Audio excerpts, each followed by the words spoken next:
ভোলা সদর উপজেলার ভেলুমিয়া ইউনিয়নের চর রমেশ গ্রামে ঘটেছে এক চাঞ্চল্যকর ঘটনা। দাফনের 18 দিন পর মরিয়ম নামে এক তরুণীর কবর খুঁড়ে দেখেছেন তার স্বজনরা। ঘটনাটি ঘিরে এলাকায় ব্যাপক আলোচনা ও কৌতূহলের সৃষ্টি হয়েছে। জানা যায়, মরিয়ম জীবিকার তাগিদে দীর্ঘদিন চট্টগ্রামের একটি গার্মেন্টসে কাজ করতেন। কোরবানির ঈদের ছুটিতে বাড়িতে এসে অসুস্থ হয়ে পড়েন তিনি। পরিবারের সদস্যরা বাড়িতে চিকিৎসা দিলেও ঈদের দিন ভোরে তিনি মারা যান। পরে জানাজা শেষে পারিবারিক কবরস্থানে তাকে দাফন করা হয়। দাফনের কয়েকদিন পর এলাকায় গুজব ছড়িয়ে পড়ে যে মরিয়মের কবর থেকে সুগন্ধি বের হচ্ছে।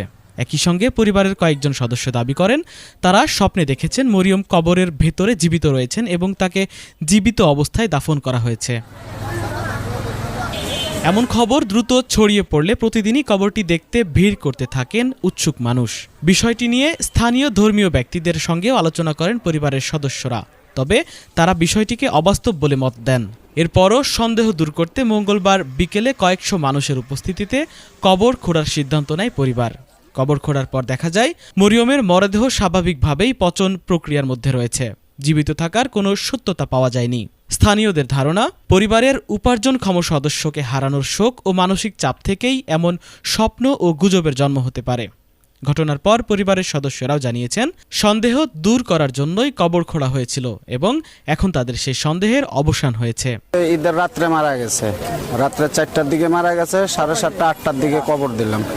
আমিও ছিলাম কবরস্থানে কবর দেওয়ার সময়। চালি দিয়া চালির উপরে আপনার কাগজ দিয়া দাফন করা হয়েছে। তো কবর ভালো ছিল। গতকালকের থেকে কবরটা মাঝখান দিয়ে ভাঙ্গা গেছে। আর মেয়ের ভাই এবং মেয়ের খালা, মেয়ের বোন এগুলো স্বপ্নে দেখাইতেছে যে আমারে যাতে মাটি দিয়ে রাখছস, আমারে তুলিয়া নেই। ওই পাশের মহিলা দেখছে 2 জন, এই বাড়ির পাশের বাড়ির ওই বাড়ির হ্যাগরও স্বপ্নে দেখাইছে যে আমারে যাতে মাটি দিছস, আমার কবরতে তুলিয়া নেই। এই তো এই গানা বাজনার উপরেই এখনো আছে। সকাল হইতে মনে হয় হাজার হাজার লোক দূর দূরান্ত এদিকে এই দেখছে।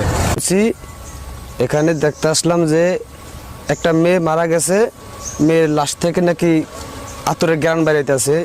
স্বপ্নে অনেকের দেখাইছে যারা যারা মাটি দিছে মেয়ে বলে বাচ্চা আছে, সেটা আমি দেখতে চাইছিলাম। দেখতে এসে মাঝে শোনাশুনি করলাম যে মেয়ে বাচ্চা আছে, কবর থেকে লাশ উঠাবে। এই আপনার বেলিমার থেকে ভোলা গেছিলাম, পরে এনদে আইসা আমার গাড়ির লোকেরা বলছিল যে ভাই এনদে গন্ধ কয় কিসের আতরে। পরে কই ভাই এনদে একটা মেয়ে মারা গেছিল, তাই হেঁটের গন্ধ কইতেছে। পরে যাই নামাই দিয়ে আসছি, হের পরে আবার আইসা আবার হেরা জিজ্ঞেস করছিল যে এনদে কি